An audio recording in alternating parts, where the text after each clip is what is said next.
Most people think that desire disappears because of boredom, low confidence, or lack of chemistry.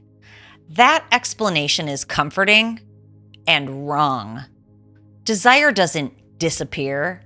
It goes offline when the nervous system decides it's no longer safe to be spontaneous. This activates the arousal inhibition response, what I call air in the brain. This is the core mistake modern high-functioning people make. This episode is brought to you by my HarperCollins published book, Mind Over Explicit Matter.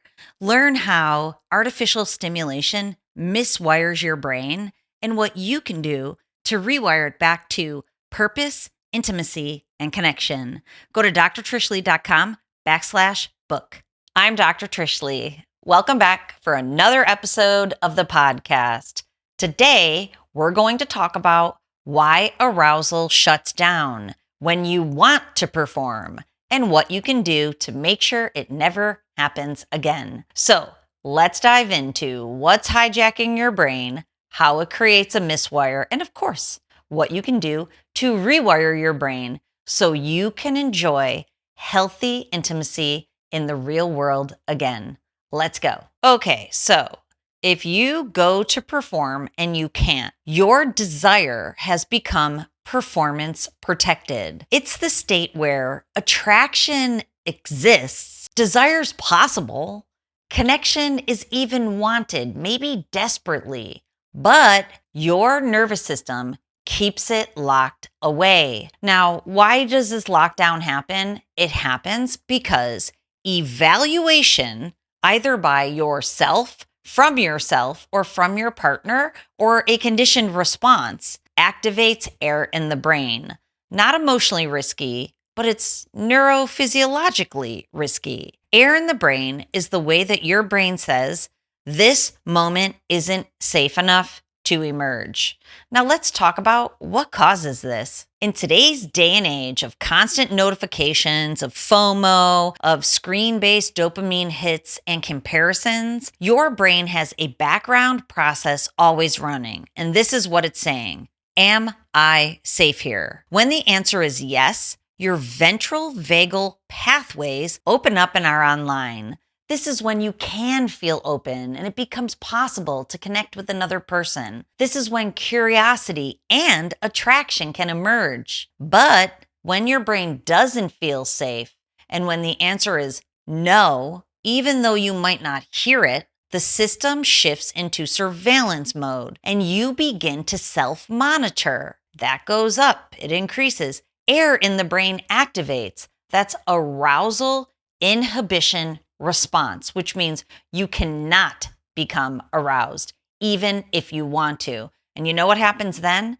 Desire shuts down automatically. Neuroscience calls this ventral vagal suppression. Air is the functional expression of that state. So I don't want to say it in the way of pathologizing and definitely not using trauma language. This is a protective mechanism in the brain. It was trained to do this. Now, where did this trap start for high-functioning people? Here's the real deal.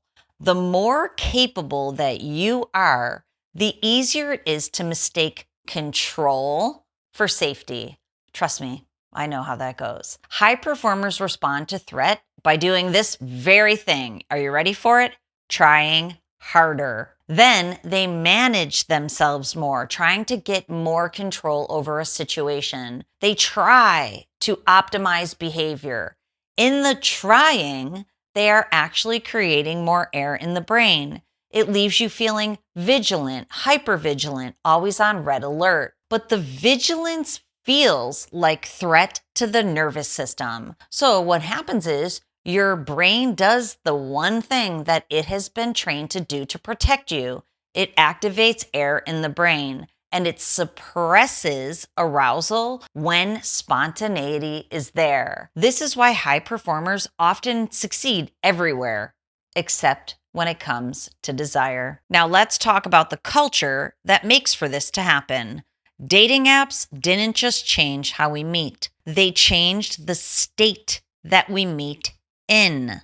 Hear this: profiles, swipes, photos, metrics. All of these things make you do one thing: evaluate. Then one thing happens to you. You're constantly evaluated. You're watching yourself be watched. That state is not neutral to the nervous system. That's surveillance. And under surveillance, the nervous system does not open up. It doesn't feel safe. It shuts down. It inhibits. Air stays online. Arousal Inhibition Response. Arousal shuts down. Marshall McLuhan famously said this: the medium is the message. In other words, the structure of a system shapes the nervous system state within it. So when you're in dating apps, these are not just connection tools. These are, in fact, evaluation environments. And evaluation reliably activates air in the brain, which means arousal shuts down. Now, we would be remiss if we didn't layer social media on top of this. Let's talk about likes, views, comments, silence. Even rest is now visible. As Byung-Chul Han writes in The Burnout Society, paraphrased, when everything becomes performance, exhaustion replaces freedom. That exhaustion isn't just mental, even though you feel it there. It's neurological. Air becomes chronic. When air becomes chronic, your baseline arousal state shuts down. Exhaustion and lack of motivation persist. Now, here's the real cost, the one that matters most to me: identity fragmentation. It's subtle and it's so dangerous. The brain doesn't just respond to pressure, it learns from it. Over time, an identity forms. I am desirable only if I perform. Does that sound familiar? That identity works for status, it works for productivity, but unfortunately, it keeps air online. Because now even intimacy feels like a test. If I had $1 for every time I suggested to one of my clients that it's time to start enjoying desire instead of performing. Esther Perel puts it simply this way: desire needs space, and space is the first thing evaluation removes. Air closes the space. Here's the part that most people miss.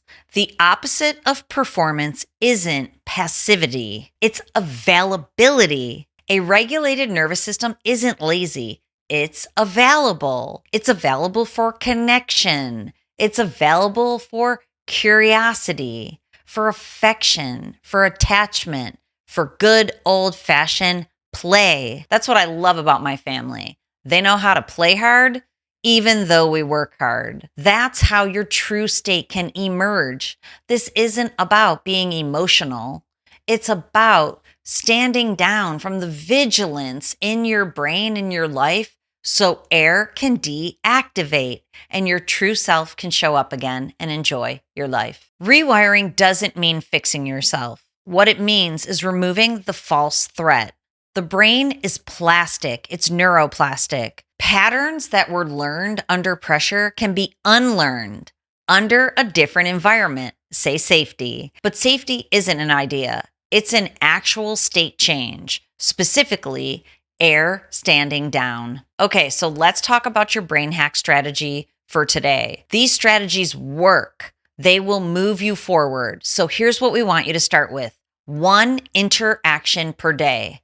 No outcome, no agenda, no performance. Not to get closer to goal achievement, not to fix anything, just to let your nervous system finally register safety and being instead of doing. Think of it this way: nothing is being asked of me right now. That's not small. That is neurobiological permission. That's how air in the brain loses its grip. That's how arousal inhibition response can turn itself off and arousal can come back online. Okay, so have you ever wondered what it really feels like to be regulated? Regulation doesn't feel exciting. I know when I first started feeling regulated, I was kind of, bewildered because it feels more like steadiness and stability. You feel available. You don't have to force things, they come to you. Your body settles.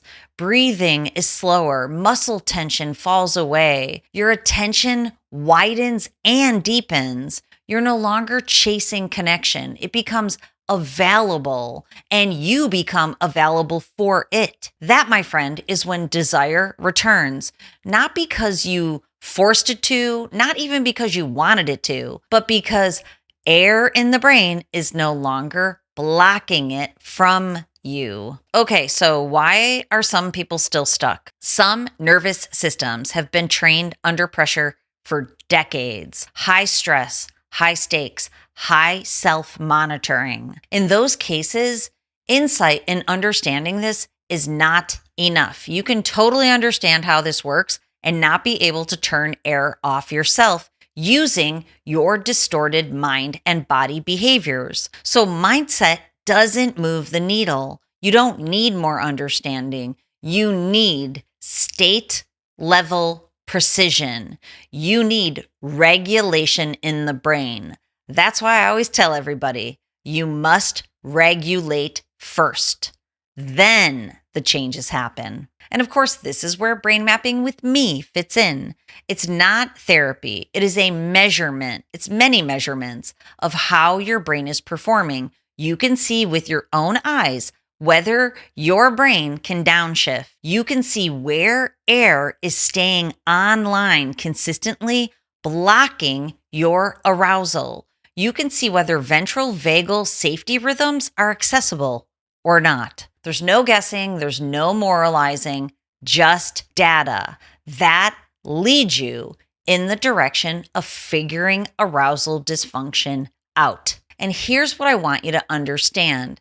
Desire isn't something you generate. It's something you stop blocking. And the thing that blocks it the most in modern life, take one guess: performance under surveillance. So think about, when are you performing and being evaluated? Because when air stands down, attraction comes back online. And that is what I want for you. That is included in the life that you want and you deserve. So when the nervous system stands down, life and desire returns. Desire isn't lost in modern life. It's just waiting for safety. Now remember, control your brain or it'll control you. I'll see you next time.